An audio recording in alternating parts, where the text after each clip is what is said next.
Jhang you ने receiver रख दिया, उसे अभी भी चक्कर आ रहा था। उसने वास्तव में यह उम्मीद नहीं की थी कि चियांग यून इस विषय को उठाएगा। उसका और वांग यून का नाम एक ही था, जो उसके लिए काफ़ी नुकसानदेह था। चियांग यून को बस यही उम्मीद थी कि झांग यू वांग यून से अपना नाम बदलने के बारे में बात करेगी, क्योंकि आखिरकार वांग यून एक बच्ची थी और ऐसे बहुत कम स्थान थे जहां उसका नाम पंजीकृत था, इसलिए उसके लिए अपना नाम बदलना ही सबसे आसान होगा।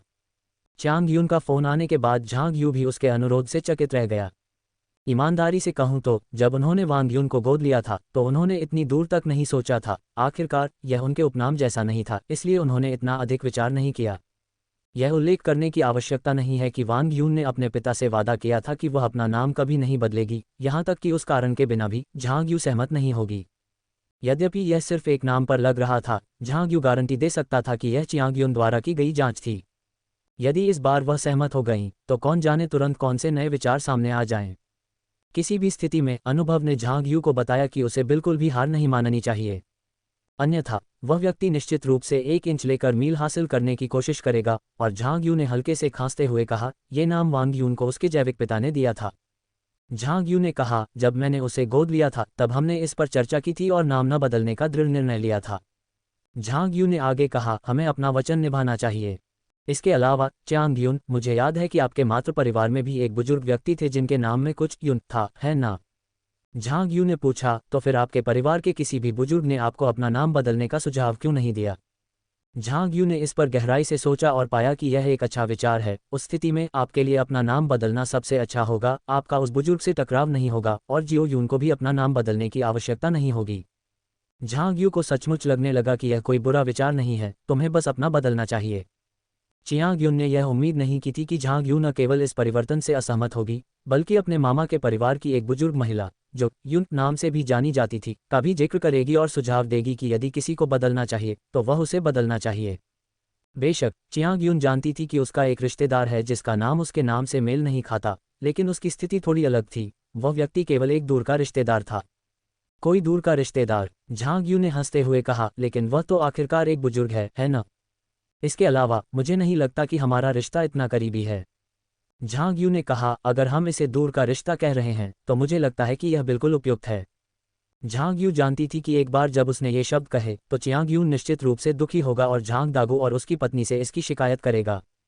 यह कोई नई बात नहीं है, बस शिकायतें हैं कि उसे परिवार की कोई समझ नहीं है, वह बहुत अधिक स्वतंत्र है। झांग यू को वास्तव में इसकी कोई परवाह नहीं थी, खासकर इसलिए क्योंकि वह झांग दागू और उसकी पत्नी की राय से परेशान नहीं थी और वह ये भी मानती थी कि वृद्ध दंपति उसकी बात को समझते हैं। अन्यथा उन्होंने पहले यह नहीं कहा होता कि वे सभी भाई बहन हैं और यदि संभव हो तो उन्हें एक दूसरे की मदद करनी चाहिए। लेकिन अब वास्तव में बहुत समय बीत चुका है जब उसने आखिरी बार पेन हुआन और उसके परिवार को ये शब्द कहते सुना था। अच्छी तरह से तैयार होने के बावजूद झांग यू के मुंह से ऐसे शब्द सुनकर चियांग यून की सांस अटक गई। चियांग यून ने कहा, छोटे यू, क्या तुम समझ रहे हो कि तुम क्या कह रहे हो? झांग यू ने स्वीकारोक्ति में गुनगुनाया, मुझे पता है, मुझे हमेशा से पता था, और वह ये है कि मैं वास्तव में आपके साथ रिश्तेदार होने से घृणा करता हूं, जैसे आप मुझसे घृणा करते हैं। झांग यू ने कहा, ठीक है, मुझे काम करना है, आपके साथ समय बर्बाद नहीं करना है। झांग यू ने सुझाव दिया, यदि आपके पास समय है तो आप झांग यी पर नज़र रख सकते हैं, जो पहले से ही एक निश्चित उम्र का है और फिर भी बहुत निराशाजनक है।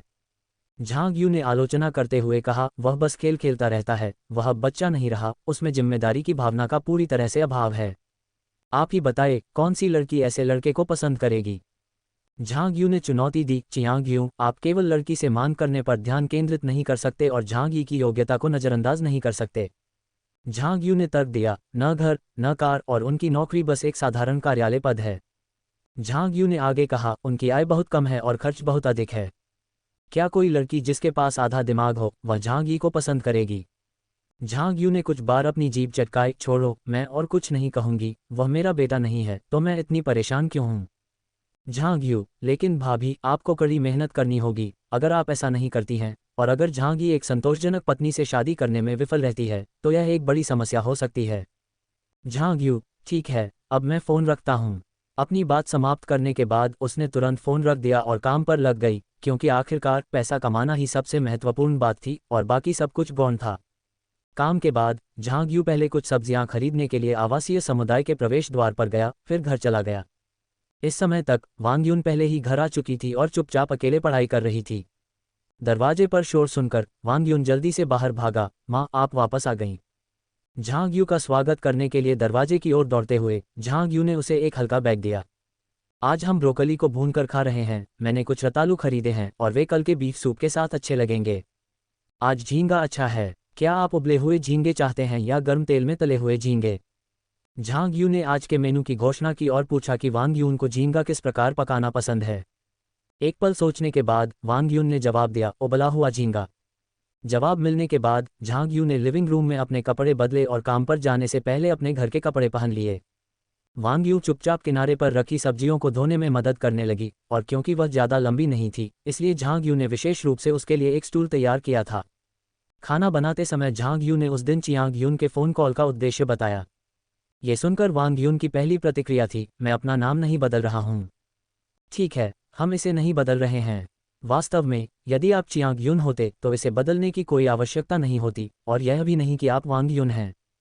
अगर हम भविष्य में किसी समारोह में उससे मिलते हैं तो उसके बारे में बात भी मत करना। झांग यू को लगा कि चियांग यून अपना नाम नहीं बदलेगा, इसलिए वह वांग यून को ये बात बताना चाहती थी।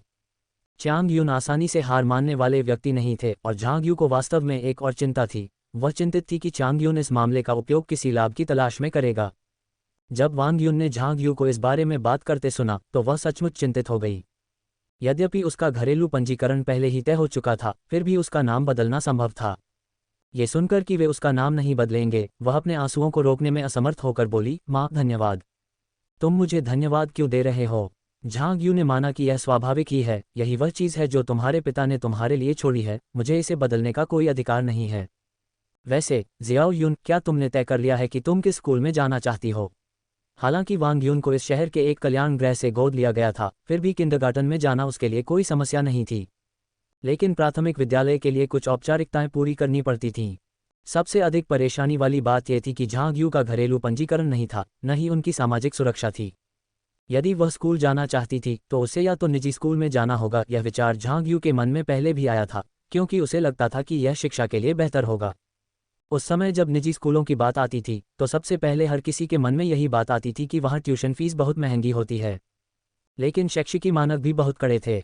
वहाँ अच्छे पब्लिक स्कूल भी थे, लेकिन उनके लिए आधिकारिक घरेलू पंजीकरण की आवश्यकता थी, जिससे झांग यू हतोत्साहित हो गए।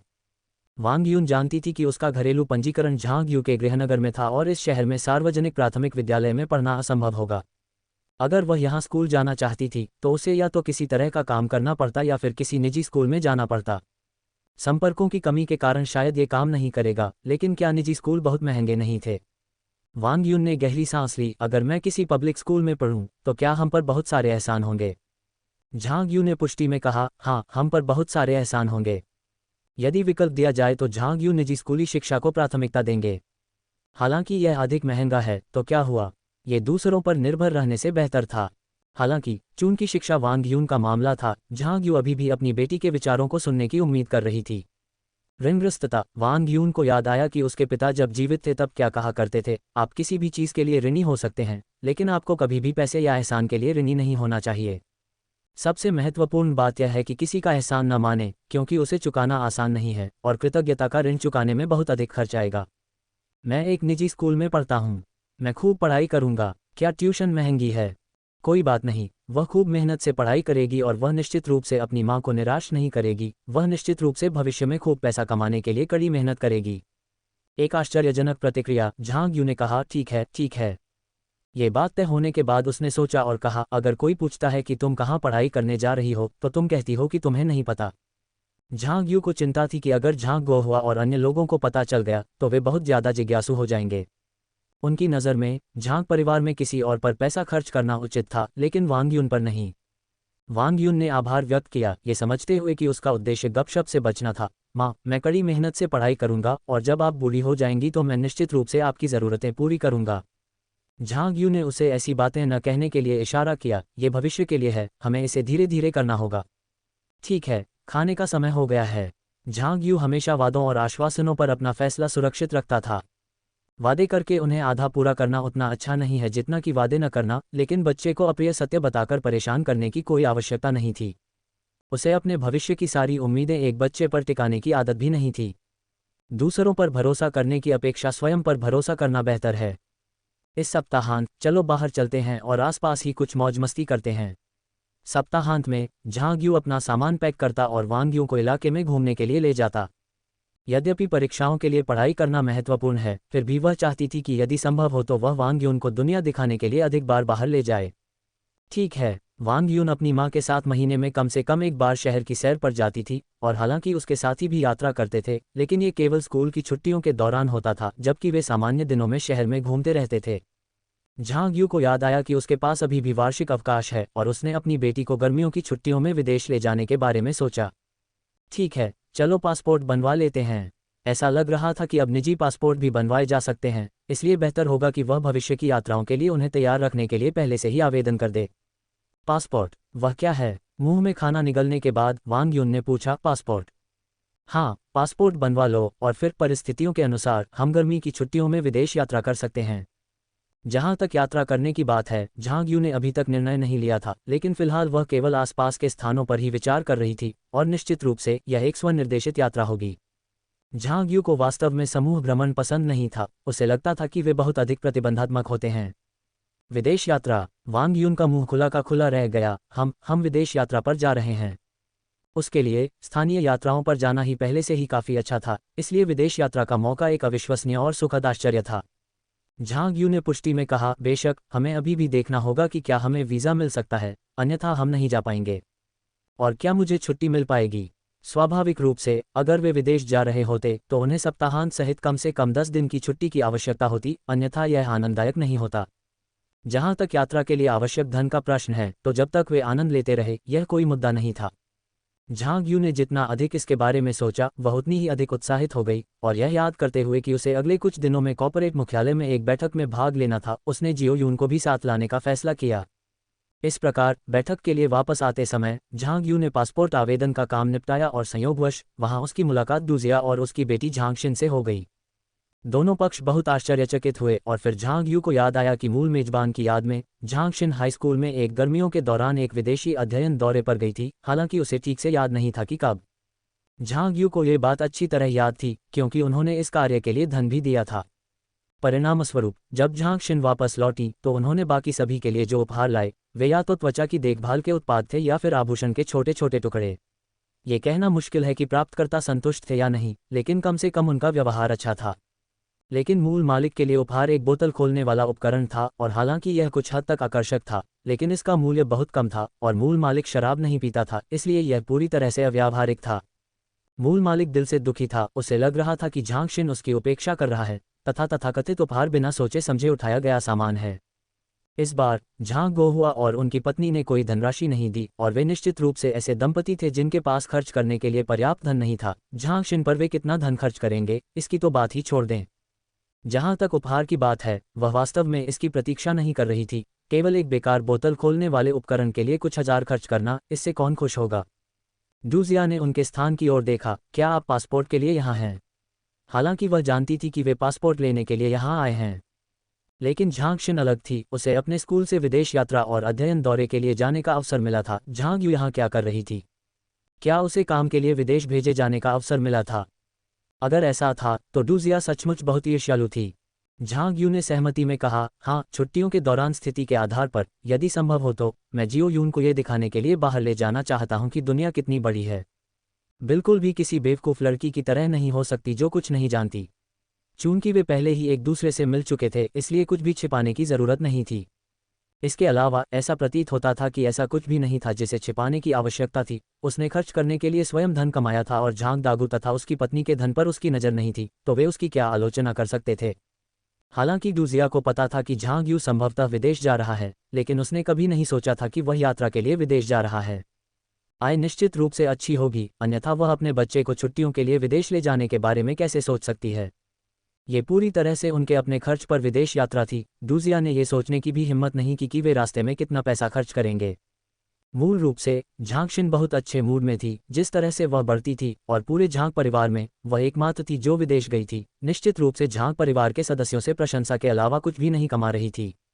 हालांकि अप्रत्याशित रूप से झांग यू अपनी दत्तक पुत्री वांग यून के साथ पासपोर्ट बनवाने के लिए यहाँ आईं। झांग शिन को ये सोचकर ही गुस्सा आ गया। उसे इस बात पर नाराजगी हुई कि वांग यून को मनोरंजन के लिए विदेश ले जाएगी, जबकि उसके अपने माता पिता के पास उसे विदेश ले जाने की क्षमता नहीं थी। उनके मन में विदेश यात्रा एक दिखावटी लेकिन अव्यावहारिक कार्य था। फिर भी झांग यू को देखकर वह उस जंगली बच्चे को यात्रा पर ले जाने वाली थी। विदेश यात्रा करते समय एक बार, पहली बार, फिर दूसरी बार तथा आगे भी कई बार ऐसा होगा। जहां तक विदेश यात्रा का सवाल है, क्या ये हर साल आएगा? यहां तक कि अगर यह वास्तव में हर साल आता भी, तो झांग शिन को यकीन था कि परिवार हर साल उसे खेलने के लिए बाहर जाने के लिए सहमत नहीं होगा, क्योंकि वे इसे पैसे की बर्बादी मानते थे। अचानक झांग शिन को यह एहसास हुआ कि यदि संभव हो तो वह सचमुच चाहती है कि वह झांग यू की बेटी हो। एक ही माता पिता से जन्म लेने के बावजूद इतना बड़ा अंतर कैसे हो सकता है? झांग यू ने झांग शिन की ईर्ष्या भरी निगाहों को देखा और मुस्कुराया। हमने यहाँ काम पूरा कर लिया है, अब हम पहले निकलेंगे। वांग यून ने तुरंत ही डूजिया और उसकी बेटी को अलविदा कहा। डूजिया ने उन दोनों को जाते हुए देखा और कड़वाहट से भर गया। सच में कुछ लोग सिर्फ इसलिए दिखावा करने लगते हैं क्योंकि उनके पास थोड़ा पैसा होता है। वे छुट्टियों में विदेश जाने के बारे में क्यों नहीं सोचते? क्या हमारे जैसा परिवार इसे वहन कर सकता है? डूजिया ने नापसंदगी और असंतोष से भरे स्वर में कहा। लेकिन वह वास्तव में क्या सोचती थी, क्या महसूस करती थी, ये केवल वही जानती थी। आज के समय में कौन विदेश यात्रा नहीं करना चाहता? कौन बाहर जाकर दुनिया नहीं देखना चाहता? झांग शिन ने कोई आवाज नहीं की, लेकिन वह सोच रही थी कि झांग यू एक बच्चे के साथ अकेले होने और घर खरीदने की जरूरत होने के कारण किसी तरह अक्सर बाहर जाने और सप्ताहांत पर मौज मस्ती करने में कामयाब हो जाती है। वह जल्द ही विदेश यात्रा पर भी जाने वाली थी और यहाँ तक कि अपने खान पान की आदतों के मामले में भी वह पैसे बचाने वाली नहीं थी। अपनी स्थिति को देखते हुए, हालांकि झांग शहुआ और उनकी पत्नी दोनों काम करते थे और झांग शहुआ ट्यूशन भी पढ़ाते थे, फिर भी उनकी आय काफ़ी अच्छी थी। फिर भी वह जो कपड़े पहनती थी वे हमेशा थोक बाजार से खरीदे जाते थे। उसने कभी मॉल से कपड़े नहीं खरीदे थे। जहां तक भोजन की बात है तो वह औसत था, पर्याप्त पौष्टिक था, लेकिन उसमें कोई विशेष अच्छाई नहीं थी। और इस आगामी विदेश यात्रा के साथ झांग शिन को यह पता नहीं था कि झांग शहुआ और उसकी पत्नी उसे कितना पैसा देंगे। उसने मन ही मन अनुमान लगाया कि $500 शायद ठीक होंगे और इससे अधिक की उम्मीद नहीं करनी चाहिए। यद्यपि $500 एक बड़ी रकम थी, फिर भी बाहर जाते समय उसे कुछ खाने पीने और आवश्यक वस्तुएं खरीदने की आवश्यकता क्यों नहीं पड़ती। इसके अलावा विदेश यात्रा का दुर्लभ अवसर मिलने पर तथा घर पर इतने सारे रिश्तेदारों के रहते हुए वह उन्हें उपहार क्यों न दे पाती। खासकर जब से डूजिया को पता चला कि वह विदेश जा रही है, उसने पहले से ही उसके लिए त्वचा देखभाल उत्पादों की एक सूची बना ली थी। यदि वह पैसा 500 में शामिल नहीं है तो ये राशि मुश्किल से ही पर्याप्त होगी। लेकिन झांग शिन को लगा कि उनकी सामान्य आदतों को देखते हुए वे निश्चित रूप से सब कुछ शामिल करेंगे और उसे केवल 500 देंगे। इस बारे में सोचते हुए उसे एहसास हुआ कि ये पैसे पर्याप्त नहीं होंगे, और उसे नहीं पता था कि उसके दादा दादी उसे कुछ पैसे देंगे या नहीं जब उन्हें पता चलेगा कि वह विदेश घूमने जा रही है। जैसे ही वे वीज़ा कार्यालय से बाहर निकले, झांग शिन ने धीमी आवाज में डूजिया से पूछा, जो एक पल के लिए चौंक गया, अगर वे देते भी हैं तो वे ज्यादा कुछ नहीं देंगे। तुमने सुना कि तुम्हारी चाची ने क्या कहा है ना? वह और उसकी बेटी दोनों विदेश घूमने जा रहे हैं। अगर वे विदेश यात्रा पर जा रहे हैं तो वे आपको कितना दे सकते हैं? और उससे उदारता की उम्मीद मत करो। बूढ़ी झांग यू अक्सर बच्चों के लिए चीज़ें खरीदती थी, लेकिन अब आपको सचमुच बहुत ज़्यादा उम्मीदें नहीं रखनी चाहिए। लेकिन उसके पास पैसा है, झांग शिन ने धीरे से फुसफुसाया। ये जानते हुए कि झांग शिन असंतुष्ट महसूस कर रहा होगा, लेकिन फिर झांग परिवार में ऐसा कौन था जो असंतुष्ट नहीं था? क्या आपके सबसे बड़े चाचा संतुष्ट हैं? क्या आपकी चाची संतुष्ट हैं? लेकिन वे अपने असंतोष के बारे में क्या कर सकते हैं? क्या वे सीधे आपकी चाची से बात कर सकते हैं और उन्हें बता सकते हैं कि उन्हें क्या करना चाहिए? आपके दादा दादी की तरह उनके पास रहने के लिए जगह की कमी नहीं है, लेकिन आपकी चाची घर पर एक दिन रहने के बजाय बाहर एक कमरा किराए पर लेना पसंद करेंगी, है ना? यही बात उसके रवैये को साबित करती है। वह झांग परिवार के साथ उलझना नहीं चाहती। जरा सोचो, जब से तुम्हारी चाची ने कहीं और काम करना शुरू किया है, उनकी आय बहुत बढ़ गई है, लेकिन क्या उन्होंने तुम्हारे लिए कुछ खरीदा है? शुरू में डूजिया ने सोचा होगा कि झांग यू सिर्फ जिद्दी हो रहा है और अंततः सुलह की गुहार लगाएगा, लेकिन अब ऐसा कौन कहेगा या सोचेगा? झांग शिन वास्तव में यह बात समझ गया था, लेकिन उसे उम्मीद थी कि झांग यू इतना निर्दयी नहीं होगा। हालांकि उसे एहसास हुआ कि लोग सचमुच हृदयहीन हो सकते हैं। झांग शिन काफी देर तक चुप रहा। पता ही नहीं चला कि कितना समय बीत गया था। जब वे घर पहुंचने वाले थे, उसने धीरे से कहा, माँ, क्या चाची किसी दिन उस लड़की को पढ़ाई के लिए विदेश भेजेंगी? यदि वह इस पर विचार नहीं कर रही थी तो वह बच्चे को विदेश क्यों ले जाएगी? अन्यथा देश के भीतर का दौरा ही पर्याप्त होता।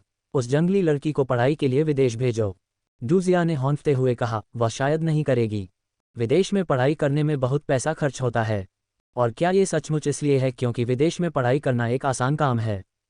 डूजिया ने झांगशिन को अध्ययन के लिए विदेश भेजने के लिए अपने और अपने पति द्वारा की गई तैयारियों के बारे में सोचा और यह वास्तव में बहुत कठिन था। यदि झांगशिन उनका अपना बच्चा न होता तो क्या झांग शहुआ इतनी मेहनत करता? केवल एक मूर्ख ही ऐसी कठिनाई झेल सकता है। लेकिन अब ऐसा लगता है कि झांग परिवार के पास एक मूर्ख है और वह है झांग यू। बच्ची को गोद लिया गया था और वह अभी भी अपने पिता को याद करती है, फिर भी वह अपना उपनाम नहीं बदलने के लिए सहमत हो गई और उसने उस बच्ची पर काफ़ी पैसा भी खर्च किया। इसके अलावा वह आपकी अपनी बेटी भी नहीं है। बस देखो, अगर वह जंगली लड़की विदेश में पढ़ाई नहीं करती है तो भविष्य में तुम्हारी छोटी चाची का जीवन बुरा नहीं होगा। कम से कम बुढ़ापे में उसकी देखभाल करने के लिए एक बेटी तो होगी। लेकिन एक बार जब वह लड़की पढ़ाई के लिए विदेश चली जाती है तो वह वापस आएगी या नहीं, यह अलग बात है। वह एक ऐसी पालक माँ की देखभाल कैसे करेगी जिसके पास सब कुछ नहीं है? डूजिया जितना अधिक बोलती गई उतना ही उसे महसूस हुआ कि झांग यू के इंतजार के दिन वास्तव में कॉप्टिस के स्वाद की तरह कड़वे होंगे। मुझे नहीं लगता कि ऐसा होगा। झांगशिन ने महसूस किया कि झांग यू के चतुर स्वभाव के साथ वह ऐसी गलती कैसे कर सकती है। ऐसा कैसे नहीं हो सकता? डूजिया ने कभी भी झांग यू को विशेष रूप से बुद्धिमान व्यक्ति नहीं माना। उसके अतीत के बारे में सोचो, कैसे वह दूसरों के द्वारा मूर्ख बना दी जाती थी। यहाँ तक कि बाहरी लोग भी देख सकते थे कि आपके दादा दादी उसका इस्तेमाल कर रहे थे, फिर भी वह बिना किसी शिकायत के काम करती रही। लेकिन घर के बंटवारे के मामले में वह फिर भी उनके खिलाफ हो गई। झांगशिन हमेशा सोचता था कि झांग यू कहीं दूर चला जाएगा क्योंकि झांग दागू और अन्य लोग उस मामले में पक्षपाती थे। क्या इसका घर से कोई संबंध है? आप यह नहीं कह सकते कि ऐसा नहीं है। डूजिया ने झांगशिन के सिर पर थपथपाया, कुछ हद तक। लेकिन जैसा कि वह हमेशा कहती हैं, झांग परिवार की संपत्ति पर मेरा कभी कोई इरादा नहीं रहा। अतीत में हर कोई सोचता था कि झांग यू सिर्फ बातें कर रही है और उसे गंभीरता से नहीं लिया जा सकता, लेकिन अब हर कोई जानता है कि वह वास्तव में ऐसा ही सोचती थी। बात बस इतनी है कि वर्तमान डूजिया अभी भी इसे पहले की तरह ही पसंद करेगी, जिसमें झांग यू घर के काम करना जारी रखे और वे अभी भी सप्ताहांत में भोजन और पे के लिए वापस जा सकते हैं। इससे न केवल घरेलू खर्च में बचत होगी, बल्कि झांग दागू और अन्य लोगों के साथ संबंध भी मजबूत होंगे। लेकिन अब वे बहुत कम मिलते हैं। जब भी वे आंटी झांग और उनके परिवार से मिलने जाते हैं तो हमेशा जल्दबाजी में जाते हैं। हाल ही में जो कुछ हुआ है उसके बारे में उन्हें ठीक से बात करने का कोई मौका नहीं मिलता, यहाँ तक कि उनकी बहू होने के नाते वह भी झांग दागू और उनकी पत्नी के साथ अपने रिश्ते को कमजोर होता हुआ महसूस कर सकती हैं। ऐसा कहा जाता है कि वृद्ध दंपति के सबसे बड़े पोते झांग ही, जिसे वे बहुत प्यार करते थे, ने भी उनकी परवाह करना बंद कर दिया है। वे केवल इस बारे में बात करते हैं कि एक वृद्ध दंपति के रूप में उन पर कितना दबाव है और वे ज़्यादा मदद नहीं कर सकते। झांग यी के साथ उस वृद्ध दंपति को ज़्यादा पैसा खर्च नहीं करना पड़ेगा, झांगशिन के साथ तो और भी ज़्यादा। डूजिया ने अपने परिवार की बचत और उनकी वर्तमान जीवन स्थिति के बारे में सोचा। डूजिया सचमुच परेशान हो गया। झांग दागू और उनकी पत्नी बहुत पहले ही सेवानिवृत्त हो चुके थे, फिर भी उनका स्थानांतरित घर निश्चित रूप से उस स्थान से बेहतर था जहां वे रहते थे। कुछ समय पहले ही एक बचपन के साथी के घर भी जाना हुआ, जिसने नया घर खरीदा था और अभी अभी उसका नवीनीकरण पूरा किया था, और उसने उन तीनों को अपने घर आने के लिए आमंत्रित किया। ये सदमा वास्तव में काफ़ी बड़ा था, क्योंकि उनके मन में यह सवाल था कि ग्रामीण इलाकों के लोगों के पास पैसा कैसे हो सकता है। फिर भी अप्रत्याशित रूप से दूसरे पक्ष ने वास्तव में शहर में एक घर खरीद लिया था। डूजिया जितना अधिक इसके बारे में सोचती, वह उतनी ही अधिक असंतुष्ट होती जाती। वही थी जो विश्वविद्यालय गई, वही थी जिसे एक उत्कृष्ट व्यक्ति मिला। तो फिर वह अपने बचपन के साथी की तुलना में इतनी फीकी क्यों है? किसी भी हालत में उसने झांग शहुआ के साथ गंभीर बातचीत करने का मन बना लिया था। वह इस तरह जीने से थक गई थी। झांगशिन स्पष्ट रूप से झांग परिवार की सबसे होनहार बच्ची है, फिर भी उसके साथ लगातार उपेक्षापूर्ण व्यवहार किया जाता है। यहाँ तक कि झांग यू का भी झांग परिवार के बच्चों के प्रति पहले से ही उदासीन रवैया है। अब वह पहले की तरह पक्षपात नहीं करता। चाहे वे उसका अभिवादन करें या नहीं, उसे अब इसकी कोई परवाह नहीं है। ऐसा लगता है जैसे वह अपनी ही दुनिया में रहती है, बाहर की कई चीज़ों से उदासीन, पारिवारिक मामलों से पूरी तरह विमुख। झांग यू ने शुरू में झांग दागू और उसकी पत्नी से मिलने के बारे में नहीं सोचा था, लेकिन अब जब वह डूजिया से टकरा गई थी तो वह वापस यात्रा करने से बच नहीं सकती थी। वह उन तथाकथित प्रतिष्ठाओं की ज़्यादा परवाह नहीं करती थी, जिन्हें वैसे भी खाया नहीं जा सकता था, लेकिन वह पान हुआन के लगातार फ़ोन कॉल को बर्दाश्त नहीं कर सकती थी। शिकायत करते हुए कि बच्चा बड़ा हो गया है और वह उसकी नज़रों में नहीं है। ऐसी बातें सुनकर झांग यू को हर बार सिर दर्द होने लगता था जब भी वह पान हुआन की कॉलर आईडी देखती थी। बेशक वह छोटी छोटी बातों पर उन्हें खुश कर सकती थी, लेकिन जब बात पैसे की आती थी तो वह ऐसा बिल्कुल नहीं कर सकती थी। अगर वे रोना चाहें तो उन्हें रोने दें, बशर्ते वे फ़ोन का शुल्क देने को तैयार हों। जब आया ने दस्तक सुनी तो उसने दरवाज़ा खोला और देखा कि एक माँ और बेटी बाहर खड़ी हैं। आप कौन हैं? मैं इस परिवार की सबसे छोटी बेटी हूँ। कृपया मेरी माँ को बताएं कि झांग यू जियाओ यून को 2 बुजुर्गों से मिलने के लिए लेकर आई है। झांग यू ने बस अपनी पहचान बताई। नानी को तुरंत पता चल गया कि यह कौन है, वही लाडली बेटी जिसका जिक्र अक्सर झांग दागू और उसकी पत्नी, जो शहर से बाहर काम करते थे, किया करते थे। क्या आप झांग यू हैं? झांग यू को उम्मीद नहीं थी कि नानी उसे याद रखेगी और उसने पुष्टि में कहा, हाँ, यह मैं ही हूँ। क्या मेरे माता पिता घर पर हैं? जब से उन्होंने इस स्थिति को स्वीकार कर लिया था, तब से बुजुर्ग दंपति को अक्सर बाहर घूमते हुए देखा जा सकता था, तथा वे नियमित रूप से बुजुर्गों के लिए बने यात्रा समूहों में शामिल होते थे। वास्तव में वे कभी भी एक पल भी नहीं चूकते थे। उनके पास पैसा होने और अपने छोटे बच्चों को आर्थिक सहायता देने की आवश्यकता न होने के कारण उन्हें अचानक जीवन अधिक आनंददायक लगने लगा। जब वे अपने बच्चों को पर्याप्त धन न होने के बारे में विलाप करते सुनते थे, तो बड़े लोग एक दो शब्द तो बोल देते थे, लेकिन उन्हें धन देने का प्रश्न ही नहीं उठता था। नानी ने उन्हें बताया कि झांग दागू और उनकी पत्नी घर पर हैं और फिर घर में आवाज लगाई, चाचा झांग, भाभी पान। झांग यू बच्चे के साथ वापस आ गए हैं। झांग दागू और उनकी पत्नी लिविंग रूम में टीवी देख रहे थे और अखबार पढ़ रहे थे, बीच बीच में कुछ शब्दों का आदान प्रदान भी कर रहे थे। उन्होंने दस्तक पर ज्यादा ध्यान नहीं दिया। इस समय गोहुआ और अन्य लोग काम पर होते थे और उनसे मिलने नहीं आते थे। जहां तक उनके पुराने दोस्तों का सवाल है, वे कल ही मिले थे, इसलिए यह संभावना नहीं थी कि वे आएंगे। यदि वास्तव में कोई समस्या हो तो एक फ़ोन कॉल ही पर्याप्त होगा। उन्हें कभी उम्मीद नहीं थी कि झांग यू वापस लौटेगा। दोनों हैरान थे, सोच रहे थे कि क्या झांग यू किसी काम से वापस आया है। लेकिन सामान्य परिस्थितियों में क्या वह लौटने से पहले फ़ोन नहीं करती? बहरहाल, चाहे जो भी हो, झांग यू की यात्रा उनकी नज़र में एक अच्छी बात थी। पहले बुजुर्ग दंपति गोहुआ और उसके परिवार के आने की इच्छा रखते थे, लेकिन अब वे झांग यू के आने का इंतजार करते हैं। यद्यपि वे असहाय थे, फिर भी इस लड़की ने उनके धन या संपत्ति की लालसा नहीं की, और यद्यपि कभी कभी वह रूखी होती थी, गोहुआ के शब्दों में तीखी जबान वाली, फिर भी उन्हें उसकी स्पष्टवादिता ताजगी भरी लगती थी, तथा उन्हें ये सोचने की जरूरत नहीं पड़ती थी कि उसके शब्दों में कोई छिपा हुआ एजेंडा तो नहीं है, जैसा कि गोहुआ और उसके भाई बहनों के साथ था। वे जानते थे कि जब गोहुआ और उसके भाई बहनों की बात आती थी, तो अगर वे कभी भी कुछ अच्छा कहते थे तो वह इसलिए होता था क्योंकि वे कुछ चाहते थे।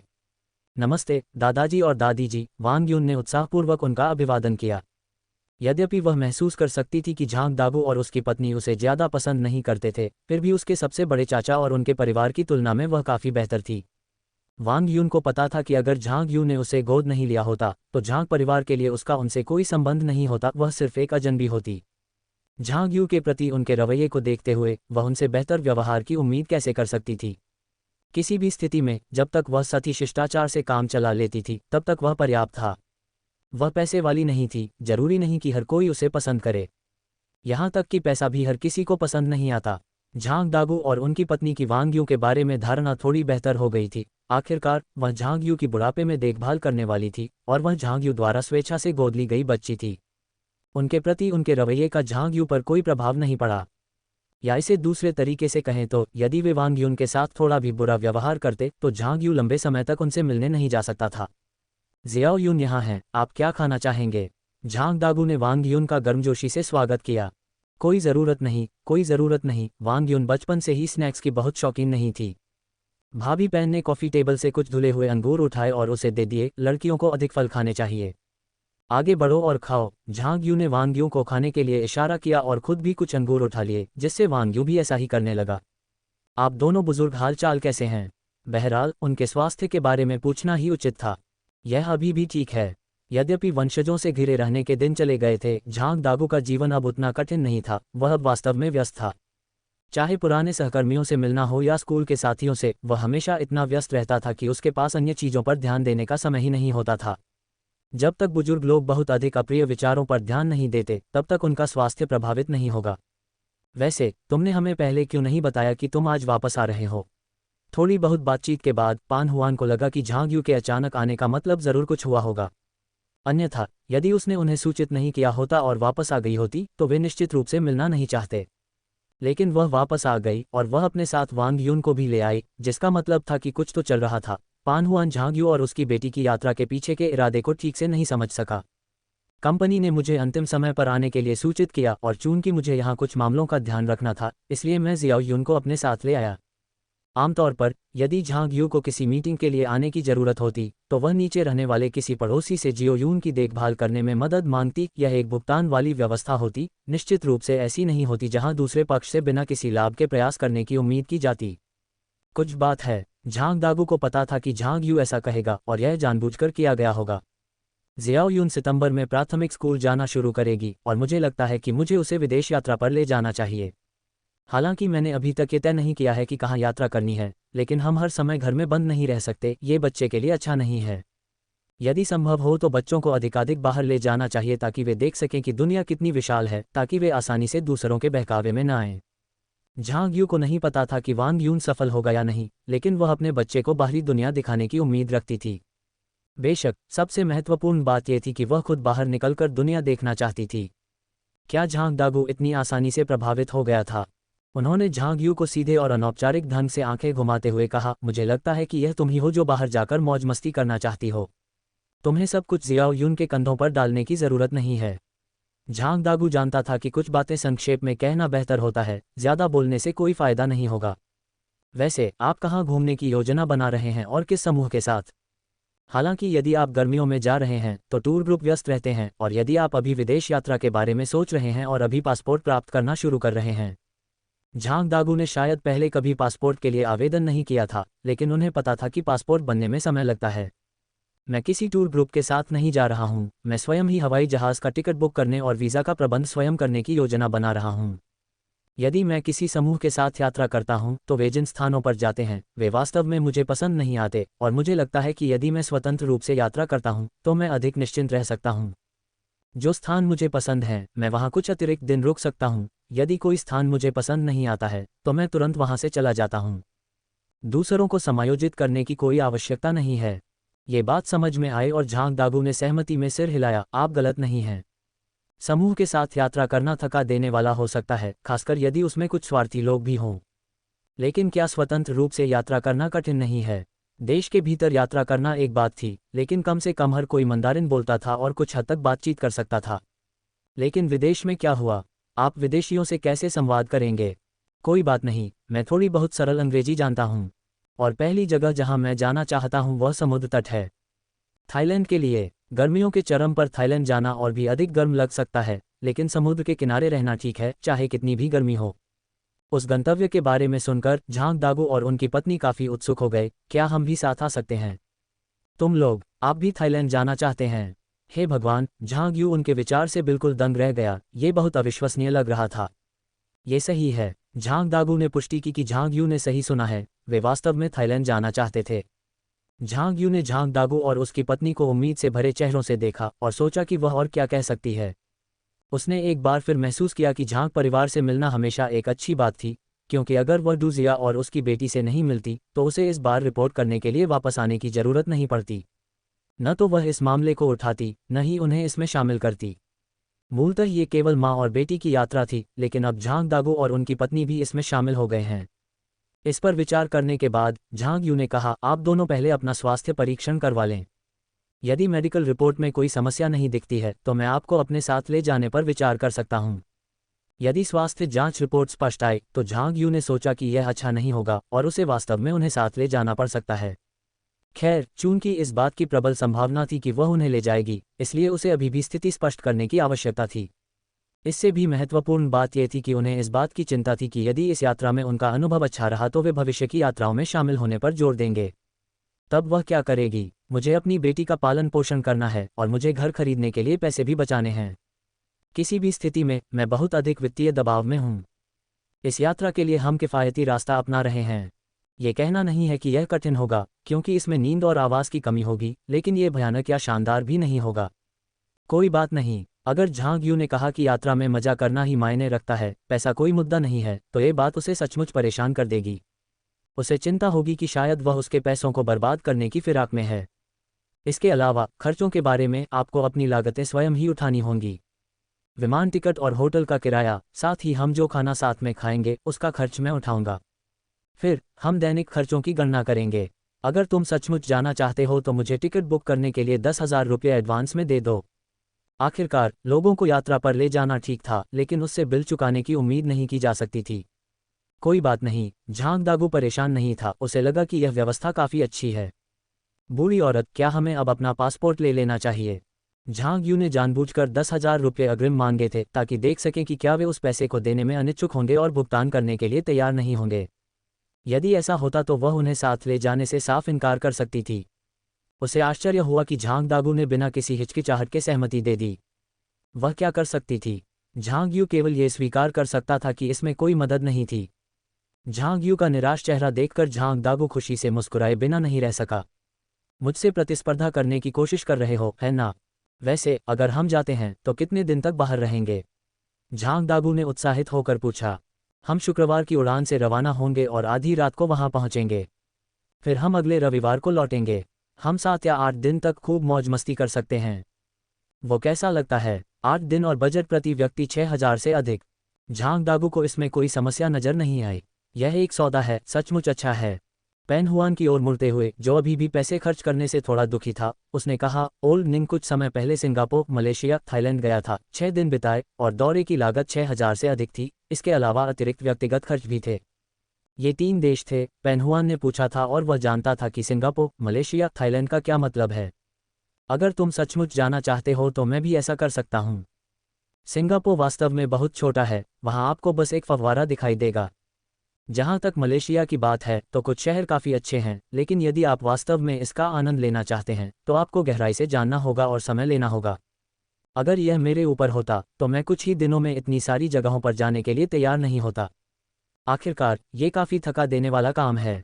बल्कि चलो इस बार थाई समुद्र तटों का आनंद लें और अगली बार हम मलेशिया की यात्रा कर सकते हैं।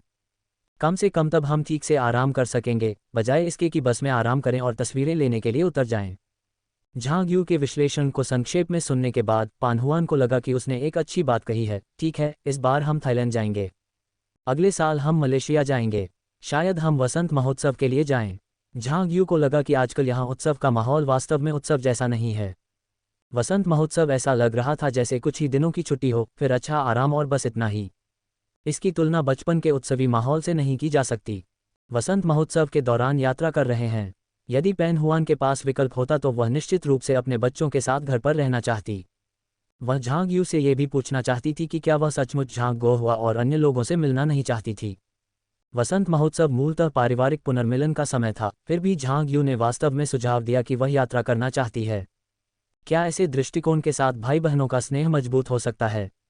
अगर हम वसंत महोत्सव के लिए बाहर जाते हैं तो घर पर परिवार के इकट्ठा होने के बारे में क्या ख्याल है?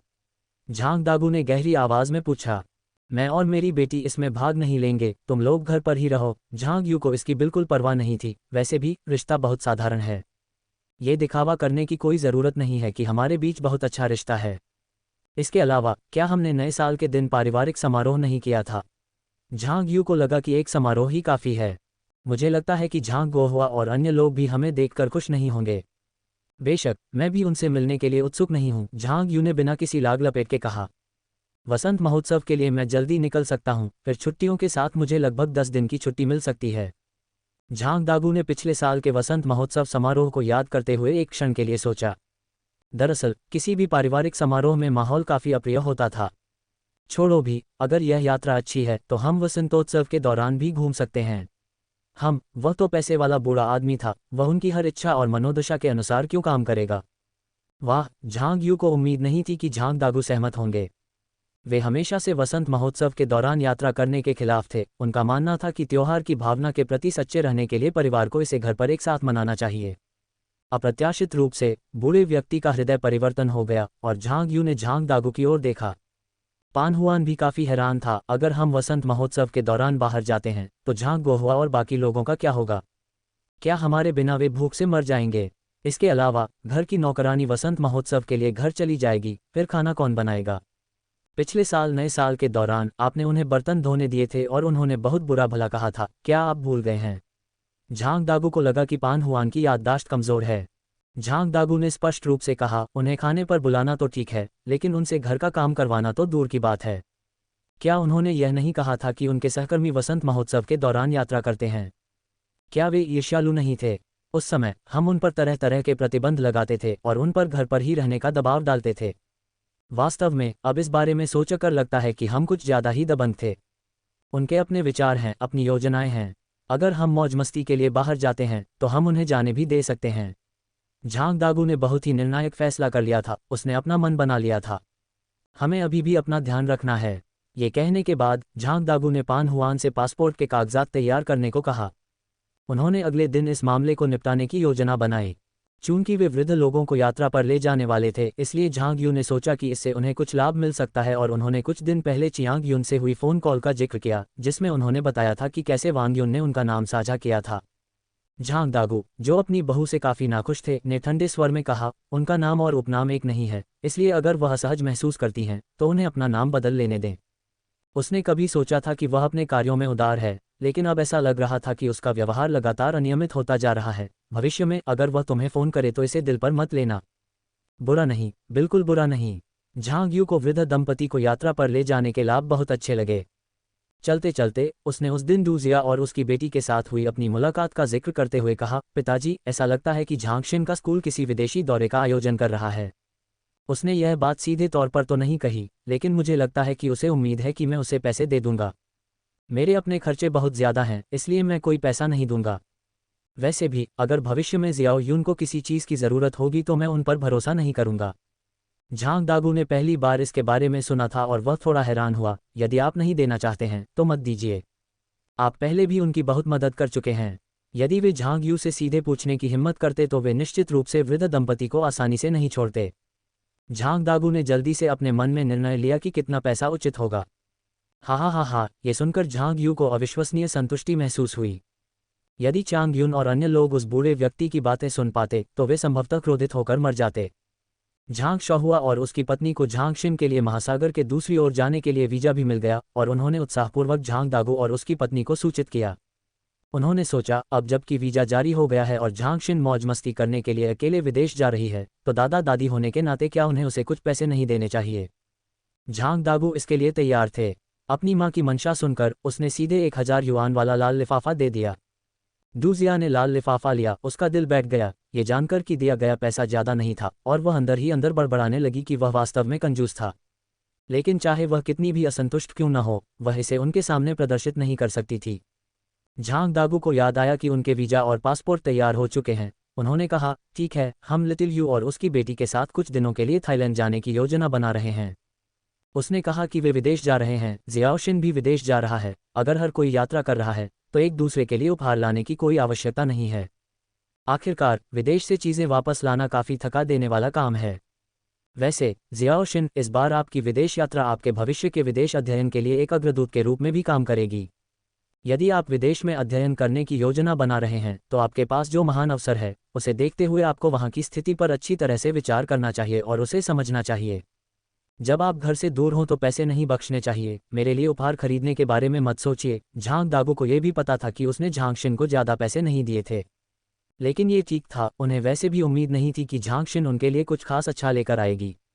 यदि बच्चे को अधिक धन की आवश्यकता हो और कोई शिकायत की जाए तो क्या दादा दादी होने के नाते वह उसे धन नहीं देंगे? यदि वह उपहार भी लाती तो वे निश्चित रूप से अच्छे दिखने वाले होते, लेकिन यदि आप वास्तव में उनका उपयोग करना चाहते तो वे सब केवल दिखावे के लिए होते, पूरी तरह से बेकार चीज़ें। यदि ऐसा था तो उन्हें कुछ भी देने की कोई आवश्यकता नहीं थी, अन्यथा यदि उन्हें बाद में फेंक दिया जाता तो वह व्यर्थ हो जाता। झांग शहुआ ने यह सुना तो वह झांग दागू के शब्दों के निहितार्थ से शर्मा गया, और उसने डू जिया को भी सलाह दी थी, लेकिन उसने बिल्कुल भी नहीं सुनी। वैसे जियाओशिन, जब तुम अकेले बाहर हो तो सावधान रहना याद रखना। अपने मुख्य शिक्षक की संपर्क जानकारी और अपने रहने के स्थान का पता अवश्य रखें। झांगशिन ने हम कहकर जवाब दिया, लेकिन उसने झांग दागू की सलाह को दिल से नहीं लिया। वह सचमुच दुखी थी। उसने सोचा था कि झांग दागू और उसकी पत्नी कम से कम 3 से 5,000 युआन देंगे, है ना?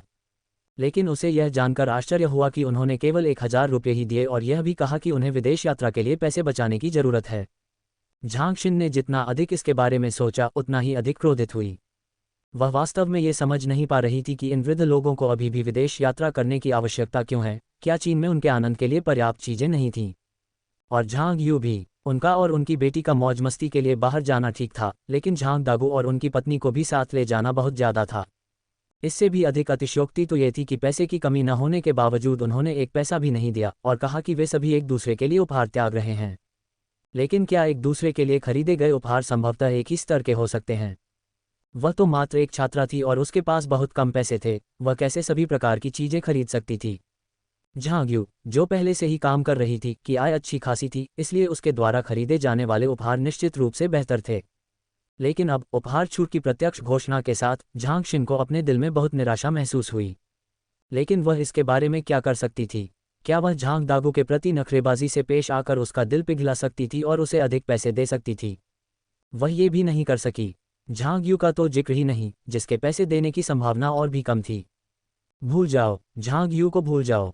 वर्तमान समस्या ये थी कि झांग दागू और उनकी पत्नी ने केवल 1000 दिया था, तो झांग गोहुआ और झांग होन कितना देंगे? उसने अनुमान लगाया कि दोनों परिवार मिलकर मुश्किल से 1000 रुपये और दे पाएंगे, जो काफ़ी अच्छा होगा। पिछले कुछ दिनों में डूजिया द्वारा उसे दी गई खरीदारी की सूची के बारे में सोचकर उसे सचमुच पछतावा हुआ। यदि उसे पता होता कि यह इस तरह होगा, तो वह इस यात्रा में भाग लेने के लिए कभी भी संघर्ष नहीं करती। थकान की बात तो दूर, वह विदेशी भोजन और पेय का आनंद भी नहीं ले पाएगी और इससे उसकी पढ़ाई भी बाधित होगी। इसे भूल जाओ, चाहे कुछ भी हो, पैसा सीमित था। विदेश में पहुंचने के बाद वह संभवतः अपने ऊपर कुछ भी खर्च नहीं कर सकती थी, है न? वह डूजिया को संतुष्ट करना चाहती थी, उसकी इच्छानुसार सभी वस्तुएं खरीदना चाहती थी और यह सुनिश्चित करना चाहती थी कि दोस्तों और रिश्तेदारों के लिए छोटे छोटे उपहार सभी को खुश कर दें। लेकिन क्या उपहार खरीदने में पैसा खर्च नहीं होगा? उसके पास इतना कुछ नहीं है। ठीक है, क्या ये थोड़ा अधिक स्वार्थी होने के बारे में नहीं है? यह विचार अचानक झांग शिन के दिमाग में आया। झांग यू को देखिए, उसने झांग दागू और उसकी पत्नी की सलाह का पालन किया और उसका जीवन हर तरह से भयानक हो गया। बिना किसी जोश के वह बूढ़ी दिखने लगी और ऐसा महसूस करने लगी जैसे वह 40 वर्ष की हो। लेकिन अब उसे देखो, अगर तुम लोगों को बताओगे तो वे यही मानेंगे कि वह केवल 30 साल की है। झांग शिन ने मन बना लिया कि अगर उसके पास बहुत पैसा होगा तो वह हर इच्छा पूरी करेगी। यदि पैसे की तंगी होती तो वह बड़ों की भावनाओं पर विचार किए बिना यूं ही कुछ खरीद लेती। झांग शाहुआ और उसकी पत्नी के घर लौटने के बाद डूजिया का गुस्सा बढ़ता गया। आखिरकार विदेश यात्रा करना आसान नहीं है ना? इससे पहले झांग दागू और उनकी पत्नी के पास पासपोर्ट भी नहीं था। पासपोर्ट प्राप्त करने में समय लगता है और फिर आपको वीज़ा भी प्राप्त करना होगा। जब डूजिया घर पहुंची तो वह अपना आपा खोने से खुद को नहीं रोक सकी। ये दोनों बूढ़े लोग वास्तव में युवाओं की तरह मनमौजी हो रहे हैं। घर की स्थिति के बारे में सोचे बिना मौज मस्ती करने के लिए बाहर जाना चाहते हैं। सचमुच, डूजिया ने गुस्से से कहा। उसे लगा कि झांग दागू और उसकी पत्नी स्वार्थी और स्वेच्छाचारी बुजुर्ग थे जो युवा पीढ़ी का ख्याल नहीं रखते थे, केवल अपने बारे में सोचते थे। और आपकी बहन, जो बिल्कुल भी गरीब नहीं है, उस जंगली लड़की को मनोरंजन के लिए विदेश ले जाने का खर्च उठा सकती है, लेकिन उसके पास जियाओशिन के लिए पैसे नहीं हैं। झांग शाहुआ, अगर आपकी बहन भविष्य में अच्छी तरह से नहीं रहती है तो हमारी जियाओशिन से उसकी देखभाल करने की उम्मीद न करें। अभी कोई योगदान नहीं, बाद में किसी से उसकी देखभाल की उम्मीद मत करो, डूजिया ने गुस्से में कहा। झांग शाहुआ ने डूजिया की ओर देखा, जो परेशान हो रहा था। चिंता मत करो, मुझे नहीं लगता कि लिटिल यू कुछ भी उम्मीद कर रहा है। उसे उस जंगली लड़की से कोई उम्मीद नहीं है। डूजिया को एक पल के लिए यकीन नहीं हुआ, कोई बच्चा गोद ले और उससे कोई उम्मीद न रखे, ऐसा कैसे हो सकता है? झांग शाहुआ ने भी अपना सिर हिलाया। छोटी यू अच्छी तरह जानती है कि वह लड़की बुढ़ापे में उसकी देखभाल करने के लिए उसके साथ नहीं रहेगी। वह कहती है कि बच्चे का पालन पोषण करने का मतलब यह नहीं है कि वे उसके साथ अच्छा व्यवहार करने के लिए बाध्य हैं। क्या डूजिया ऐसी बात पर विश्वास कर सकता है? वह विश्वास में बोली, उन्हें अच्छे व्यवहार की उम्मीद किए बिना गोद लेना। उसके पास सचमुच पैसा होगा, उसे इसकी परवाह नहीं है। उसने कहा कि जब वह बूढ़ी हो जाएगी तो वह वृद्धाश्रम में चली जाएगी। जहां तक जियाओयू को गोद लेने की बात है तो उसे लगा कि वह लड़की उसे उसके बचपन की याद दिलाती है। जब झांग शाहुआ ने झांग यू को अपने बचपन के बारे में बात करते सुना तो उसे सब कुछ अस्वाभाविक लगा। उसका बचपन एक जंगली बच्चे जैसा कैसे था? डूजिया ने चिढ़कर कहा। उसके लिए ये झांग यू की ओर से बहानेबाजी के अलावा कुछ नहीं था। वह बिल्कुल भी ईमानदार व्यक्ति नहीं था। दरअसल जब वह छोटी थी उसके माता पिता काम में व्यस्त रहते थे और लिटिल यू अपनी दादी के साथ रहती थी।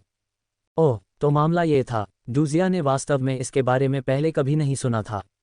बाद में जब उसके स्कूल जाने का समय आया तो उसकी दादी को लगा कि ग्रामीण इलाकों में शिक्षा की गुणवत्ता अच्छी नहीं है और उसकी उम्र को देखते हुए उन्हें नहीं पता था कि वह लिटिल यू की देखभाल कब तक कर पाएंगी। ये पहली बार था जब डूजिया ने इसके बारे में सुना। उसे सचमुच कुछ पता नहीं था, लेकिन मैंने सुना था कि ऐसा इसलिए हुआ क्योंकि उसकी किस्मत खराब थी। दुर्भाग्य, झांग शाहुआ ने उपहास किया। उसकी किस्मत इतनी खराब कैसे है? उसकी आय अच्छी है, उसके पास 2 संपत्तियां हैं और वह एक संपत्ति भविष्य में बहुत मूल्यवान होगी। जब से भावी शहर विकास पर ध्यान केंद्रित करने की घोषणा की गई है, झांग यू के नाम से संपत्ति की कीमत, जो अभी भी नींव के चरण में थी, तेजी से बढ़ रही है। अगर उसकी किस्मत सचमुच खराब होती तो क्या वह इतनी अच्छी संपत्ति चुन सकती थी? जब संपत्ति चुनी गई थी तब वह जगह सबसे खराब थी। इसके अलावा मकानों का आकार काफी बड़ा था और कुल कीमत भी सस्ती नहीं थी। कई लोगों ने हार मान ली और शहर में घर लेने लगे, जो काम और बच्चों की स्कूली शिक्षा के लिए सुविधाजनक था। लेकिन अब कौन जानता है कि कितने लोग पछतावे से हरे हो रहे हैं। खैर, झांग शहुआ सचमुच निराश था। यदि उस समय चीजें खराब नहीं हुई होती तो निश्चित रूप से लिटिल यू की संपत्ति में जियोशिन का हिस्सा होता। झांग शहुआ को यह अंदेशा था कि झांग यू के भविष्य के दिन बहुत अच्छे होंगे। झांग शिन अपना सूटकेस लेकर उत्साह से घर जाने वाली ट्रेन में चढ़ गई। उसके लिए पिछले कुछ वर्षों की कठिनाइयां वास्तव में व्यर्थ नहीं गईं। सीढ़ियों से उतरते हुए और पुराने घर को देखते हुए, जो बहुत अधिक जर्जर हो गया था, वह नए साल पर झांग यू के नए घर की यात्रा के बारे में सोचने से खुद को नहीं रोक सकी। नया घर न केवल बड़ा था, बल्कि यह एक नए पड़ोस में विभाजित स्तरीय डिजाइन वाला घर भी था, जिसमें पूरी तरह से नई सजावट थी, जिससे इसे हर कोण से देखना सुखद था। एक बड़े रसोई घर और एक केंद्रीय द्वीप के साथ यह एक अमेरिकी रसोई घर का माहौल देता था, और यहाँ तक कि रहने वाले कमरे में भी ऊंची छत थी। एक विशाल बाथरूम जिसमें एक बड़ा बाथटब था, जहाँ कोई भी बाहर के दृश्य का आनंद लेते हुए स्नान कर सकता था, आराम का प्रतीक था। एक विशाल अध्ययन कक्ष, जहाँ पढ़ना, व्यायाम करना और काम निपटाना बहुत अच्छा लगता होगा। एक विशाल वॉक इन कोठरी, जहाँ कपड़े लटकाए जा सकते हैं और किसी भी पोशाक का तुरंत चयन किया जा सकता है। ये तो बताने की जरूरत ही नहीं थी कि वहाँ एक बालकनी भी थी, जहाँ कुछ फूल उगाए जा सकते थे, कुछ कुर्सियाँ रखी जा सकती थीं और कॉफ़ी की चुस्कियाँ लेते हुए दृश्य का आनंद लिया जा सकता था। जिंदगी इससे बेहतर और कुछ नहीं हो सकती थी। और फिर फर्श के नीचे हीटिंग की व्यवस्था थी। सर्दी आते ही बस हीटिंग चालू कर दीजिए और आप घर में छोटी आस्तीन के कपड़े पहनकर घूम सकते थे। झांग शिन को ये सोचकर बहुत दुख हुआ कि इतने सुसज्जित घर में केवल झांग यू और वह सभ्य बच्चा ही रह रहा है। वह बच्चा झांग यू का अपना भी नहीं था, उसका झांग परिवार से कोई लेना देना नहीं था, और फिर भी उसने किसी और की तुलना में बेहतर जीवन जिया। अपने पूरे जीवन में उन्होंने केवल हाई स्कूल में ही अमेरिका का स्वाद चखा था और उसके बाद से कहीं और नहीं गईं। यहाँ तक कि दक्षिण पूर्व एशिया भी नहीं। जब भी वह इस विषय पर बात करती, झांग गोहुआ और अन्य लोग कहते कि वे उसे पढ़ाई के लिए विदेश भेजने के लिए पैसे बचा रहे हैं। वह विदेश में पढ़ाई करना चाहती थी, लेकिन क्या इसका मतलब ये था कि वह आनंद के लिए यात्रा नहीं कर सकती थी? यदि अंतर्राष्ट्रीय यात्रा कोई विकल्प नहीं था, तो क्या वह घरेलू यात्रा नहीं कर सकती थी? और फिर झांग दागू नामक दंपति थे। अपनी उम्र के कारण वे भी अन्य लोगों की तरह घर पर ही क्यों नहीं रह सकते थे, तथा अपने वंशजों के लिए धन क्यों नहीं बचा सकते थे? एक वृद्ध दंपति होने के बावजूद वे एक विशाल और उज्ज्वल घर में रहते थे। झांग शिन जितना अधिक उस घर को देखती थी जिसमें वह बड़ी हुई थी, उतना ही अधिक असंतोष महसूस करती थी। लेकिन इससे कोई फर्क नहीं पड़ा। एक बार जब वह पढ़ाई के लिए विदेश चली गई, तो उसने विदेश में ही रहने और कभी वापस न आने का निश्चय कर लिया। तब तक वह इन रिश्तेदारों की परवाह नहीं करेगी। उस समय वह ऐसी कोई व्यक्ति नहीं थी जिस पर ये गरीब रिश्तेदार भरोसा कर सकें। विशेषकर झांग यू, जिसके पास स्पष्ट रूप से पैसा था, जिसने वांग यून को एक निजी स्कूल में भी भेजा और पता नहीं कितना खर्च किया। फिर भी जब उन्हें पता चला कि वह एक प्रतिष्ठित विश्वविद्यालय में प्रवेश पा गई है, तो उन्होंने स्कूल वर्ष की शुरुआत के लिए उपहार के बारे में सोचे बिना उसे औपचारिक रूप से $1000 दे दिए। झांग जिन को याद आया कि छात्रावास में वह अकेली थी जिसने द्वितीय वर्ष में फ़ोन खरीदा था। उसकी सभी रूममेट्स को प्रथम वर्ष में ही फ़ोन मिल गए थे। जब वे कपड़े खरीदने या खाने पीने के लिए बाहर जाते थे, तो उन्हें पैसों की ज़रूरत होती थी। झांग शिन को मितव्ययी होना पड़ा क्योंकि उसका परिवार उसके विदेश में अध्ययन के लिए पैसे बचा रहा था। बहुत दुखी महसूस करते हुए झांग शिन अपने घर के प्रवेश द्वार तक चली गई। जैसे ही वह दरवाजा खटखटाने वाली थी, उसने अंदर से डूजिया की नाराज आवाज़ सुनी। तुम कहते हो कि झांग यू एक और घर खरीदने जा रही है? वह जिस घर में रह रही है, क्या वह बहुत अच्छा नहीं है? वह अभी मरम्मत के बाद ही यहाँ आई है, 6 महीने भी नहीं हुए हैं। डूजिया अपने घर को देखकर, जो न जाने कितने सालों से इस्तेमाल होने के बाद रंग रोगन छोड़ने लगा था, सचमुच रोने का मन कर रहा था। हाँ, ऐसा इसलिए है क्योंकि साझेदार कंपनी ने यह अवसर दिया और अनुकूल मूल्य प्रदान किया। झांग शहुआ ने उस खबर के बारे में सोचा जो उसने आज झांग दागू और उसकी पत्नी के मुंह से सुनी थी। यदि डूजिया नाराज महसूस कर रहा था, तो झांग शहुआ असहायता और दुख से अभिभूत था। अभी कुछ समय पहले तक सभी लोग उनकी और उनकी पत्नी की इस बात के लिए प्रशंसा करते थे कि उनके पास परिवार में सबसे स्थिर नौकरी है, जिससे उन्हें अतिरिक्त आय होती है, तथा कहा जाता था कि एक युवा दंपति के रूप में उनका जीवन काफ़ी आरामदायक है। उन्होंने ये भी कहा कि ये दंपति पूरे झांग परिवार में सबसे अधिक आशाजनक होगा, विशेषकर अब जब सभी लोग शिक्षा को बहुत महत्व देते हैं तथा शिक्षकों का वेतन बढ़ रहा है। झांग शहुआ ट्यूशन पढ़ाकर भी कमाई करते थे, जो उनकी आय का एक अतिरिक्त स्रोत था। लेकिन कौन यह अनुमान लगा सकता था कि अचानक झांग यू जैसा एक व्यक्ति परिदृश्य पर छा जाएगा, जो वर्षों तक केवल सुख सुविधाओं में ही लिप्त रहेगा और आश्चर्यजनक रूप से CPA सहित कई प्रमाणपत्रों को उत्तीर्ण करने में सफल रहेगा। कॉर्पोरेट समूह में वापस आने पर उन्होंने सीधे एक नवस्थापित कंपनी में वित्त निदेशक के रूप में प्रवेश किया, जिससे उनकी आय में भारी वृद्धि हुई। भले ही झांग यू अकेली काम करती थी, लेकिन उसका वेतन खुद को और अपनी बेटी को पालने के लिए पर्याप्त था, जिससे वांग यून को सर्वोत्तम शिक्षा प्राप्त करने और आरामदायक जीवन जीने में मदद मिली।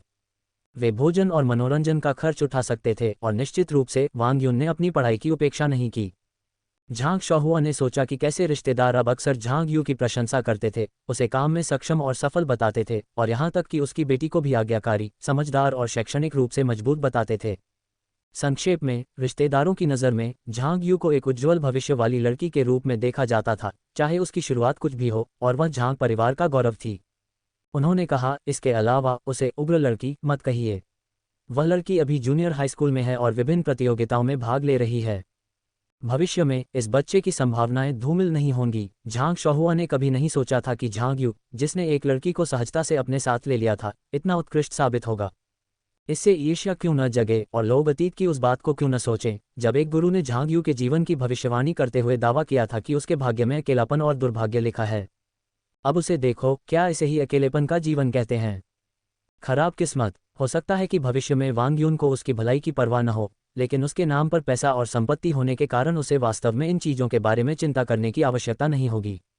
डूजिया उसे निजी तौर पर जंगली लड़की कहकर बुलाना पसंद करते थे, क्योंकि वह लड़की वास्तव में ऐसी ही थी, लेकिन अप्रत्याशित रूप से उसके शैक्षणिक परिणाम उत्कृष्ट निकले। उसने सोचा कि झांग शिन पहले से ही उत्कृष्ट थी, लेकिन वांग यून की तुलना में वह बहुत पीछे रह गई। उन्होंने कहा, मैंने अपने पिता से सुना था कि वह कॉलेज के लिए विदेश जा सकती है, लेकिन घर पर विश्वविद्यालय की डिग्री पूरी करने के बाद नहीं, बल्कि हाई स्कूल की पढ़ाई पूरी करने के तुरंत बाद। उन्होंने कहा कि जियाओ यून के पास पहले से ही उस विश्वविद्यालय के बारे में कुछ विचार हैं जहां वह भविष्य में जाना चाहती है। ये जानते हुए कि वांग यून एक निर्णायक व्यक्ति थी, उसने उम्मीद नहीं की थी कि वह इतनी दृढ़ होगी। और झांग यू बस उसे खुश कर रही थी। झांग शहुआ को यह समझ से परे लगा, आखिर बच्चों को निर्णय लेने के बारे में क्या पता, यह अभी भी वयस्कों पर निर्भर था। लेकिन वांग यू को देखते हुए झांग शहुआ को अचानक लगा कि अगर उसने पहले ही जाने दिया होता और झांग शिन को अपने फैसले खुद लेने की अनुमति दी होती, तो शायद वह वांग यू की तरह ही होशियार होती। आखिरकार वह और उनकी पत्नी दोनों ही शिक्षक और विश्वविद्यालय स्नातक थे। यदि वे बुद्धिमान नहीं होते तो उन्हें विश्वविद्यालय में प्रवेश कैसे मिलता? यह अफसोस की बात थी कि यह केवल एक विचार था, क्योंकि झांग शिन बड़ी हो गई थी और उसके स्वभाव में बदलाव की संभावना नहीं थी। झांग शिन दरवाजे के बाहर स्तब्ध खड़ी थी। उसे पता था कि झांग यू हर साल वांग यून को यात्राओं पर ले जाती है, लेकिन उसने कभी नहीं सोचा था कि यह स्कूल चुनने के बारे में था। सबसे महत्वपूर्ण बात यह थी कि वांग यून विश्वविद्यालय के लिए विदेश जा रहे थे, न केवल 4 साल के लिए, बल्कि इसका मतलब था कि उन्हें लाखों डॉलर अधिक खर्च करने होंगे। झांग शिन बिल्कुल भी शांत नहीं हो सका। यदि उस समय कुछ लोगों ने परेशानी पैदा नहीं की होती, तो झांग यू कभी इस तरह सामने नहीं आ पाती। यदि वह उभर भी जाती तो भी यह ठीक होता यदि उसने कोई बच्चा गोद नहीं लिया होता। ये जानते हुए कि वह कितनी सफल थी, उसने निश्चित रूप से उसे पैसे, भोजन, कपड़े और अन्य आवश्यकताएं दी होंगी। यदि झांग शिन को झांग यू का समर्थन प्राप्त होता तो उसकी विदेश में पढ़ाई आराम से हो जाती तथा उसे ट्यूशन और रहने के खर्च की कोई चिंता नहीं होती। बेशक, हो सकता है कि वह हाई स्कूल के बाद सीधे विश्वविद्यालय के लिए विदेश जा सकती थी। उसने एक बार हाई स्कूल के तुरंत बाद विदेश में पढ़ाई करने का सपना देखा था, लेकिन चूंकि परिवार के पास पर्याप्त धन नहीं था, इसलिए उसे अफसोस के साथ यह काम छोड़ना पड़ा। किसने उम्मीद की होगी कि वांग यून इतनी आसानी से उसकी इच्छा पूरी कर देगी जो उसने कभी महसूस नहीं की थी। झांग यू इस बात से अनजान थी कि झांग शिन को विदेश में अध्ययन करने के लिए उसका स्वीकृति पत्र मिल गया था, और अगर वह जानती भी तो उसे आश्चर्य नहीं होता। आखिरकार उसे भी पिछले जन्म में स्वीकृति पत्र मिला था, जिसने उसकी किस्मत बदल दी। लेकिन उसे इससे क्या फर्क पड़ता था? इसका उससे कोई लेना देना नहीं था। झांग शिन की विदेश में शिक्षा का खर्च न केवल उसे स्वयं उठाना था, बल्कि झांग शहुआ और उसकी पत्नी को भी इस पर विचार करना था। एक चाची के रूप में वह झांग शिन के विदेश में अध्ययन के लिए केवल एक लाल लिफाफा दे सकती थी और अपनी शुभकामनाएं दे सकती थीं। आखिरकार इतनी छोटी उम्र की एक युवा लड़की समुद्र के पार पढ़ाई करने जा रही थी, इसलिए कुछ प्रोत्साहन वास्तव में आवश्यक था। जहां तक वित्तीय मामलों का सवाल है, तो इस पर झांग शहुआ और उनके 3 सदस्यीय परिवार को विचार करना था। हाल के वर्षों में झांग होंग और उनके पति ने सन जियान के कारण एक घर खरीदने के लिए ऋण लिया था, क्योंकि उन्हें डर था कि सन जियान अपने औसत दर्जे के शैक्षणिक प्रदर्शन और साधारण काम के साथ झांग यी जैसी पत्नी नहीं पा सकेगा। झांग शहुआ और उनकी पत्नी की आय वास्तव में काफ़ी अच्छी थी। यद्यपि दोनों ही शिक्षक थे और ट्यूशन से अच्छी खासी कमाई कर लेते थे, फिर भी उनका वित्तीय बोझ भारी था। झांग यू को झांग शहुआ और उसकी पत्नी की वार्षिक आय का सही पता नहीं था, लेकिन ये कम से कम 2 लाख से अधिक थी। इतनी आय के साथ इस तथ्य का कि उन्होंने अभी तक घर नहीं खरीदा था, केवल एक ही अर्थ हो सकता है, वे अपना सारा पैसा झांग शिन की विदेश में शिक्षा की तैयारी के लिए बचा रहे थे। चूंकि झांग शहुआ और उनकी पत्नी ने पहले से ही पर्याप्त धनराशि जुटा ली थी, इसलिए झांग यू के लिए आगे आकर झांग शिन को किसी भी तरह से प्रायोजित करने की पेशकश करना और भी कम संभव था। क्या दूसरों को ऐसा लगेगा कि वह झांग शिन को सफलता प्राप्त करने के बाद उसका बदला चुकाने की याद दिलाने की कोशिश कर रही थी? झांग यू का ऐसा कोई इरादा नहीं था, और इससे भी अधिक, वह वास्तव में नहीं सोचती थी कि झांग शिन एक कृतज्ञ बच्चा था। यहाँ तक कि उसके शरीर के मूल मालिक द्वारा छोड़ी गई यादों के बिना भी केवल ये तथ्य कि झांग शिन को विश्वविद्यालय में भर्ती कराया गया था, झांग यू को अप्रसन्न करने के लिए पर्याप्त था। झांग शहुआ और उनकी पत्नी झांग शिन के विदेश में अध्ययन के लिए चिंतित थे, इसलिए उन्होंने खुद को नए कपड़े खरीदने या बाहर खाना खाने के लिए मुश्किल से ही समय दिया था। वे हर संभव पैसा बचा रहे थे। लेकिन क्या झांग शिन झांग शहुआ और उसके माता पिता के समान विचार रखता था? क्या उस लड़की ने कभी सोचा था कि उसके विदेश जाने पर उसके परिवार को तैयारी के लिए कितने पैसे की आवश्यकता होगी? झांग यू को लगा कि लड़की ने कभी इस बारे में नहीं सोचा था, अन्यथा वह अपने कुछ सहपाठियों के साथ महंगे रेस्तरां में भोजन नहीं कर रही होती। झांग शहुआ और उनकी पत्नी झांग शिन को पढ़ाई के लिए विदेश भेजने के लिए पैसे कमाने और बचाने पर इतना ध्यान केंद्रित करते थे कि वे सबसे सस्ते कपड़े पहनते थे और मॉल में शायद ही कभी खरीदारी करते थे। यहाँ तक कि डूजिया भी लंबे समय से मॉल नहीं गए थे और छोटी दुकानों से कपड़े खरीदते थे। इसलिए दंपति को इस बात की जानकारी नहीं थी कि झांग शिन ने जो कपड़े पहने थे वे महंगे थे। एक जैकेट की कीमत झांग शहुआ के सभी कपड़ों की कीमत से भी अधिक थी। यदि ऐसा एक या दो बार हुआ होता तो झांग यू यह मान सकती थी कि युवा लड़की बड़ी हो रही है और उसे सामाजिकता की आवश्यकता है, इसलिए उसे अच्छे कपड़ों की आवश्यकता है। लेकिन जिस आवृत्ति से उसे इसका सामना करना पड़ा वह बहुत अधिक थी, जिससे झांग यू को विश्वास हो गया कि लड़की अक्सर महंगे कपड़े खरीदती है। उसने यह बात कभी नहीं कही थी, यहाँ तक कि वांग यून से भी नहीं, इस डर से कि कहीं लड़की लापरवाही से यह बात न कह दे।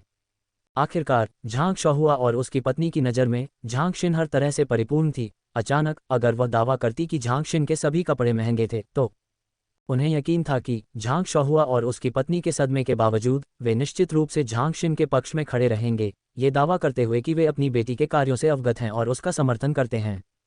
भले ही झांग यू को झांग शहुआ के लिए थोड़ा दुख हुआ हो, लेकिन उसे नहीं पता था कि झांग शिन ने उनसे पैसे कैसे प्राप्त किए। लेकिन चूंकि दंपति को कुछ भी गलत नहीं लगा था, इसलिए एक चाची के रूप में उसने स्वाभाविक रूप से अपना मुंह बंद रखा। झांग यू अब सोच रही थी कि इस छुट्टी में कहाँ जाए, क्योंकि वह वांग यून के भविष्य के कॉलेज नामांकन को ध्यान में रखते हुए पहले ही समुद्र पार कई यात्राएं कर चुकी थी। झांग यू वास्तव में कहीं अलग जगह जाना चाहती थी और वांग यून को उसकी ओर से कोई आपत्ति नहीं थी। भविष्य में कहाँ पढ़ाई करनी है, इसके लिए उसने पहले ही अपने मन में योजना बना ली थी। यद्यपि उसने पूछा नहीं था, लेकिन झांग यू को पता था कि विकल्प केवल कुछ ही स्कूलों तक सीमित थे, जिनमें प्रमुख विषय भी शामिल थे। वह उन सभी को जानती थी। संभवतः इसलिए कि वांग यून के जैविक माता पिता की बीमारी से मृत्यु हो गई थी, उसने बचपन से ही कहा था कि वह डॉक्टर बनना चाहती है। झांग यू ने कभी चिकित्सा की पढ़ाई नहीं की थी, लेकिन वह जानती थी कि डॉक्टर बनना कोई आसान काम नहीं है। अन्यथा यह नहीं कहा जाता कि डॉक्टरी एक उच्च वेतन वाला पेशा है। जहां तक वांग यून की आकांक्षा का सवाल है, झांग यू किसी भी मामले में सहायक था। डॉक्टर बनने की इच्छा रखना अच्छी बात थी। परिवार में डॉक्टर होने का मतलब था कि जब समस्या आएगी तो उन्हें घबराने की जरूरत नहीं होगी। इस गर्मी की छुट्टियों में हमें यूरोप जाना चाहिए या ऑस्ट्रेलिया। वैसे अभी वहाँ सर्दी है। इसका फ़ायदा यह है कि अगर हम जाते हैं तो स्कीइंग भी कर सकते हैं। लेकिन कड़कड़ाती ठंडी हवा के बारे में सोचकर ही झांग यू कांपने लगी। इसमें कोई मदद नहीं है, किसे सर्दी पसंद है, हालांकि उसे भी गर्मी पसंद नहीं थी। वांग यून ने एक पल सोचा, फिर कहा, चलो हम नहीं चलते हैं। वहाँ सर्दी का मौसम है और ठंड से गर्मी में बदलाव दादाजी के स्वास्थ्य के लिए अच्छा नहीं है। मूल मालिक के जीवन के इस मोड़ पर झांग दागू और उनकी पत्नी का स्वास्थ्य पहले से ही बिगड़ना शुरू हो गया था। उन्हें यहाँ वहाँ असुविधा का अनुभव हो रहा था, लेकिन अब उनका स्वास्थ्य सचमुच बहुत अच्छा था। वे प्रतिदिन नृत्य करते थे, ताइची का अभ्यास करते थे और अक्सर पुराने सहकर्मियों और दोस्तों के साथ एकत्र होते थे। संक्षेप में उन्होंने हमारा स्वास्थ्य बहुत अच्छा है जैसी भावना व्यक्त की। झांग यू को लगा कि इसका संबंध शायद उनके मूड से है। मूल मालिक का बुजुर्ग दंपति पहले ही नए घर में स्थानांतरित हो चुका था, लेकिन चूंकि उनके नए घर में बहुत सारी ऐसी चीजें थीं जिन्हें वे फेंक नहीं सकते थे, इसलिए वायु की गुणवत्ता कभी भी अच्छी नहीं रही। पैसे बचाने के प्रयास में वे कभी भी अपने पुराने सहकर्मियों से मिलने जुलने के लिए बाहर नहीं गए, क्योंकि मेल मिलाप में पैसा खर्च होता था। झांग यू को सचमुच राहत मिली कि बुजुर्ग दंपति अच्छे स्वास्थ्य में थे, अन्यथा वह निश्चिंत हो सकती थी कि झांग गोहुआ और अन्य लोग उसके खिलाफ एकजुट हो जाएंगे और तर्क देंगे कि उसकी आय अधिक है, खर्च कम है, इसलिए उसे अधिक योगदान देना चाहिए। झांग यू को वह समय याद आया जब झांग गोहुआ का व्यवसाय अब की तुलना में बहुत बेहतर चल रहा था, यद्यपि वह बहुत अधिक विकसित नहीं हुआ था, और उन्होंने इसकी तुलना इस बात से की कि वर्तमान में सभी लोग किस प्रकार अपनी नौकरी से गुजर बसर कर रहे हैं। झांग यू कभी कभी शरारत से सोचता था कि क्या उनका भाग्य किसी तरह विरोध में गुंथ गया है। क्या ऐसा था कि जब वह समृद्ध हुई तो अन्य लोग नहीं? यदि वास्तव में ऐसा हुआ तो यह एक अप्रत्याशित आश्चर्य होगा, वह भी बहुत बड़ा। झांग यू बाहर सूर्यास्त का आनंद लेते हुए कॉफी पी रही थी। हाल ही में वांग यून एक प्रतियोगिता के लिए शहर से बाहर गई थी, इसलिए उन्होंने नानी को हर दिन सफाई करने के लिए आने को कहा था। काम के बाद वह आराम से बाहर कुछ न कुछ खा लेती थी। उसके लिए घर पर अकेली रहना दुर्लभ था और वह एकांत का स्वाद लेना चाहती थी। जब उसने दरवाजे पर दस्तक सुनी तो वह दंग रह गई। इस समय वह कौन हो सकता है?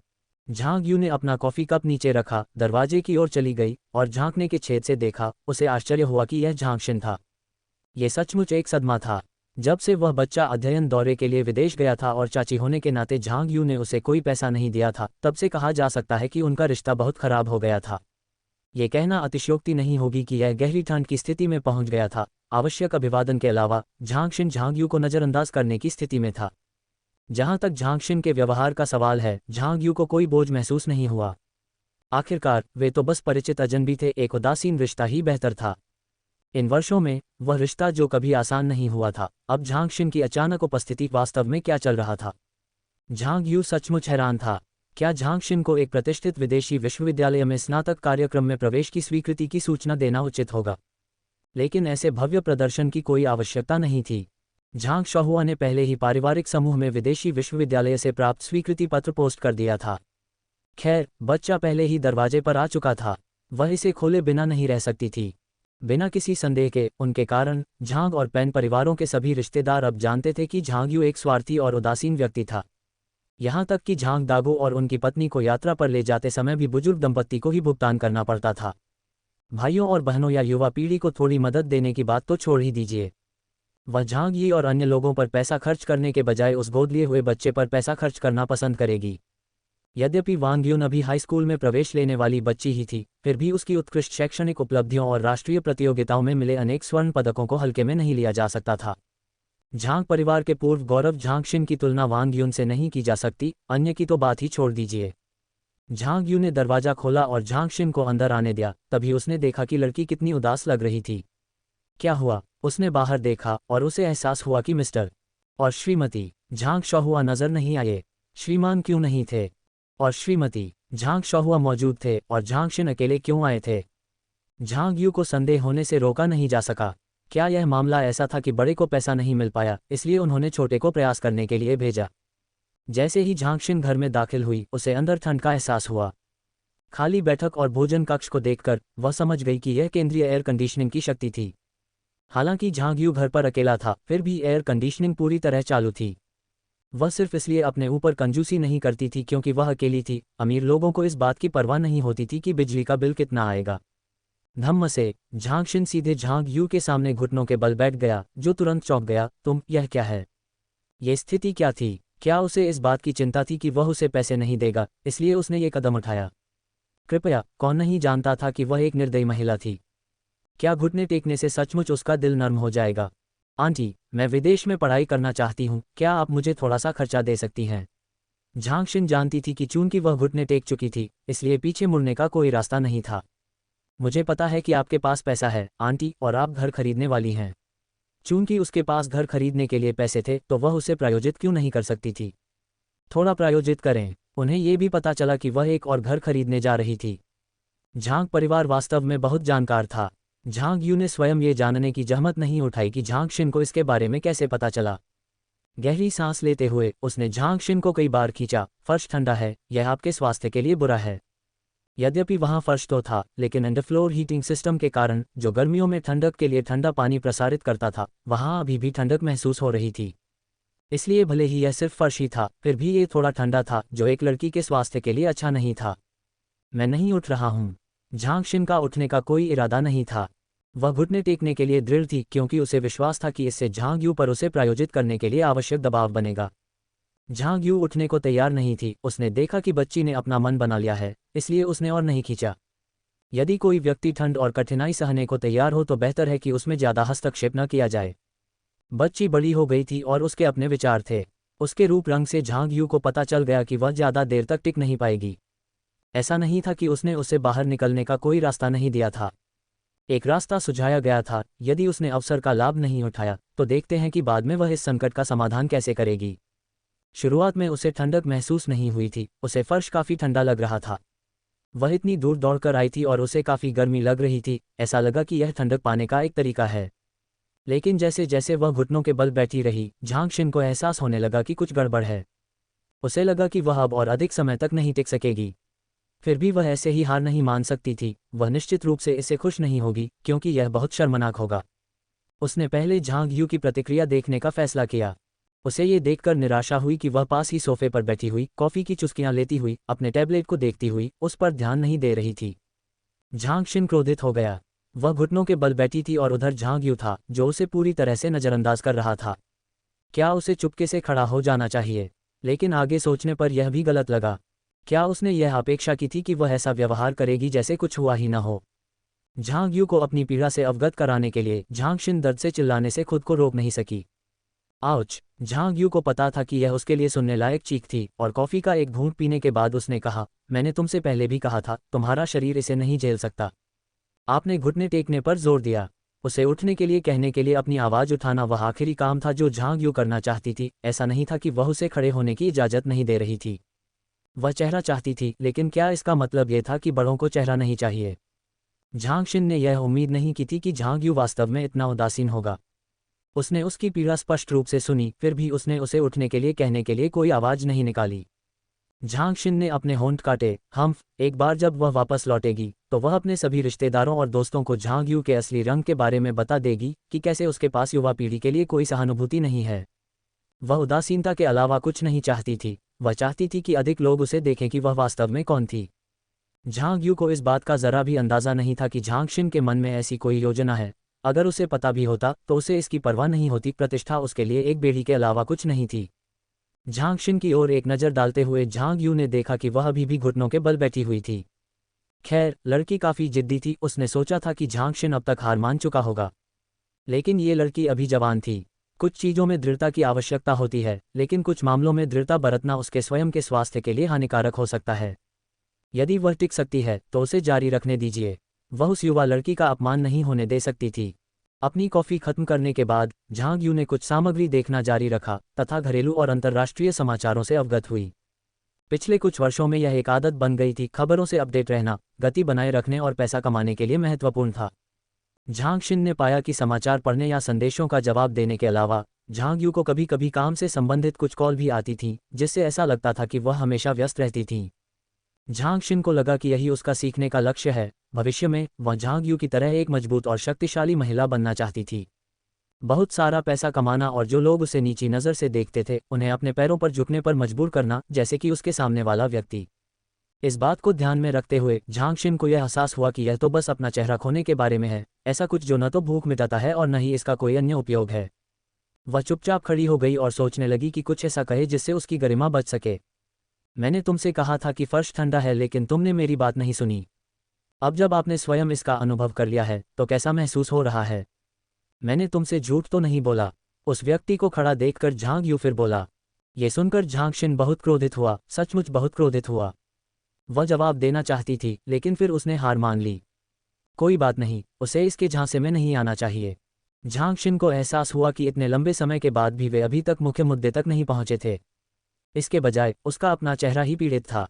झांग शिन गुस्से में थी और उसका मानना था कि चाहे कुछ भी हो, उसने पहले ही बहुत कुछ खो दिया है। यह उचित ही है कि झांग यू उसे किसी तरह से मुआवजा दे।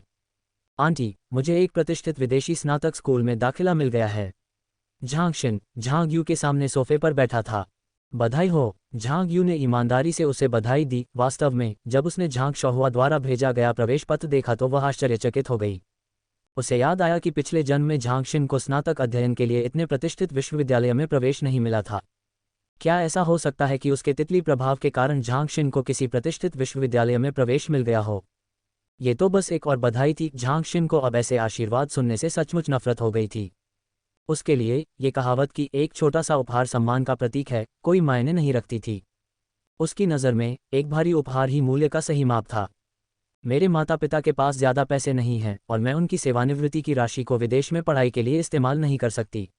झांग शिन ने एक समझदार बेटी का किरदार निभाने की कोशिश की। इसे सहन नहीं कर सकते। झांग यू अपनी हंसी रोक नहीं सका, समझदारी का ऐसा प्रदर्शन आम बात नहीं थी। जब ये शब्द निकलेंगे तो निश्चित रूप से कई दिलों को छू जाएंगे। अगर आपको लगता है कि यह सही नहीं है तो आपको विदेश में पढ़ाई करने की कोई ज़रूरत नहीं है। बस अपनी पढ़ाई के लिए यहीं रहो या कोई नौकरी ढूंढो। इस तरह आपको वे चिंताएं नहीं होंगी जिनके बारे में आप चिंतित हैं। झांग शिन, आप क्या सोचते हैं? झांग यू ने मुड़कर दो अन्य सुझाव दिए। क्या चल रहा है? उनका भाषण सुनने के बाद क्या झांग यू को वित्तीय सहायता की पेशकश नहीं करनी चाहिए थी? लेकिन उसकी प्रतिक्रिया इतनी अपमानजनक थी, न केवल उसने पैसे देने से इनकार कर दिया बल्कि उसने झांग शिन को विदेश में पढ़ाई करने से भी हतोत्साहित किया। झांग शिन ने गहरी सांस ली। नहीं, वह इस समय उसके साथ नहीं गिर सकती थी। उसे अभी भी उम्मीद थी कि झांग यू उसकी पढ़ाई को वित्तपोषित करेगा।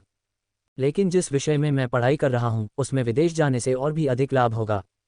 और यह भी, झांग शिन को याद आया कि कैसे झांग गोहुआ और अन्य लोगों ने कहा था कि वांग यू को विदेश यात्रा पर ले जाना पैसे की बर्बादी है और कैसे झांग यू ने इसका खंडन किया था। आपने ये भी कहा कि दुनिया को देखने के लिए बाहर जाना ज़रूरी है, खासकर लड़कियों के लिए। ऐसा कैसे हो सकता है कि जब मेरी बारी आती है तो मैं बाहर नहीं जा सकता? झांग शिन को लगा कि उसके साथ अन्याय हुआ है। उसे लगा कि झांग यू पाखंड कर रहा है। वाह, प्रगति हो रही है, प्रगति हो रही है। झांग यू आह भरने से खुद को रोक नहीं सका। आजकल के बच्चे केवल वही बातें याद रखते हैं जो उनके लिए लाभदायक होती हैं, लेकिन वे बिल्कुल भी याद नहीं रखते कि क्या लाभदायक नहीं है। मैंने ऐसा कहा था। झांग यू को अचानक याद आया। उसे एहसास हुआ कि वह झांग शिन के लिए पानी डालना भूल गया था। ठीक है, क्या आप सोडा, मिनरल वाटर, चाय या शायद कॉफ़ी लेंगे? चाहे जो भी हो, ज़रूरी आतिथ्य तो होना ही चाहिए। इस बारे में झांग शिन पहले भी एक बार यहाँ आ चुका था और जानता था कि झांग यू के घर में बहुत सारे पेय पदार्थ हैं, बस कार्बोनेटेड पेय नहीं हैं। आप हमेशा अपनी पसंद की कोई चीज़ पा सकते हैं। झांग शिन को नहीं पता था कि अब वह झांग यू के घर में कौन से पेय पदार्थ चुन सकती है। झांग शिन को यह अनिश्चित देखकर कि वह क्या चुने, झांग यू ने कहा, आप रसोई में जाकर देख सकते हैं। अगर आपको कॉफ़ी चाहिए तो मुझे फ़ोन करें। बेशक, मुझे फ़ोन न करना ही बेहतर है। एक कप कॉफ़ी तैयार करने का मतलब था कि बाद में कॉफ़ी मशीन भी साफ़ करनी पड़ती। अभी अभी एक कप कॉफ़ी का आनंद लेने के लिए उसने कॉफ़ी बनाने से ज़्यादा समय मशीन की सफाई में बिताया था। ये सुनकर रसोई की ओर जा रही झांग शिन कुछ देर के लिए रुक गई। क्या होगा अगर मैं कॉफ़ी पीना चुनूं? कोई बात नहीं, आखिर आप मेहमान हैं। यह कोई अप्रत्याशित जवाब नहीं था। तो फिर मैं कॉफ़ी पी लूंगी। झांग शिन ने फिर भी कॉफ़ी पीने का फैसला किया। वह खुद चखना चाहती थी कि झांग यू के घर की कॉफ़ी और बाहर की कॉफ़ी की दुकानों की कॉफ़ी में कोई अंतर है या नहीं। झांग यू उठी और झांग शिन के लिए कॉफ़ी बनाने के लिए रसोई में चली गई और ऐसा करते समय उसने अपने लिए गुलाब की चाय भी बनाई। वह प्रतिदिन 2 कप पीती थी, एक दोपहर में और एक घर आने के बाद। जब झांग शिन की कॉफ़ी तैयार हो गई तो झांग यू की गुलाब चाय भी तैयार हो गई। झांग यू ने झांग शिन को अपनी कॉफ़ी ले जाने का इशारा किया जबकि वह अपनी गुलाब की चाय लेकर बैठक में बैठ गई। झांग शिन ने कॉफ़ी चखी। ये दुकानों वाली कॉफ़ी जितनी अच्छी नहीं है। ठीक है, वे व्यवसाय में हैं, अगर वे कुशल नहीं होते तो सफल नहीं होते। मैं इसे अपने लिए बनाता हूँ, इसलिए निश्चित रूप से इसमें कौशल नहीं है। झांग यू को झांग शिन की बात में कोई समस्या नहीं दिखी, ये स्पष्ट सत्य था। तो फिर तुम सीखते क्यों नहीं? झांग शिन ये समझ नहीं पाए। उसके मन में, क्या झांग यू कोई ऐसा व्यक्ति नहीं है जिसने बहुत कुछ सीखा है? फूलों की सजावट, चाय बनाने की विधि इत्यादि उसने काफ़ी कुछ सीखा था। तो फिर उसने कॉफ़ी में महारत क्यों नहीं हासिल की? मैंने सीखा, लेकिन यह मेरा कौशल स्तर है। झांग यू ने स्पष्ट रूप से कहा कि यह उसका स्तर था। अपने लिए एक कप गुलाब की चाय बनाई और पीना शुरू किया। झांग शिन ने गुलाब की चाय के सुंदर रंग को देखा और अचानक उसे थोड़ा अफसोस हुआ। इसे भूल जाओ, मैं कॉफ़ी ही पीता हूँ। पहले तो इसका स्वाद बहुत अच्छा नहीं था, लेकिन कुछ घूंट पीने के बाद उसे लगा कि इसका स्वाद वास्तव में बहुत अच्छा था। आप बता सकते थे कि कॉफ़ी निश्चित रूप से उत्कृष्ट कॉफ़ी बीन्स से बनी थी, और इसके अलावा यदि वे बेहतरीन कॉफ़ी बीन्स नहीं होती तो क्या झांग यू उसे पीता? झांग शिन को लगा कि झांग यू ईमानदार नहीं थी। कॉफ़ी वास्तव में अच्छी थी, वह सिर्फ ये स्वीकार नहीं कर रही थी, शायद इसलिए कि वह नहीं चाहती थी कि वह दूसरा कप पिए। एक मिनट रुके, वह अपने आने का मुख्य कारण कैसे भूल सकती है? वह इस कॉफ़ी के मुद्दे पर कैसे अटक सकती है? भाभी, मुझे विदेश के एक प्रतिष्ठित विश्वविद्यालय में स्नातकोत्तर कार्यक्रम में दाखिला मिल गया है। नहीं, उसे बातचीत का रुख मोड़ना पड़ा। वाह, ये लड़की विषय को फिर से वापस लाने में कामयाब रही। झांग यू को अंदर से पछतावा महसूस हुआ। बधाई हो। झांग यू ने उसे फिर से बधाई दी, लेकिन मैं तुम्हें पहले भी कई बार बधाई दे चुका हूँ।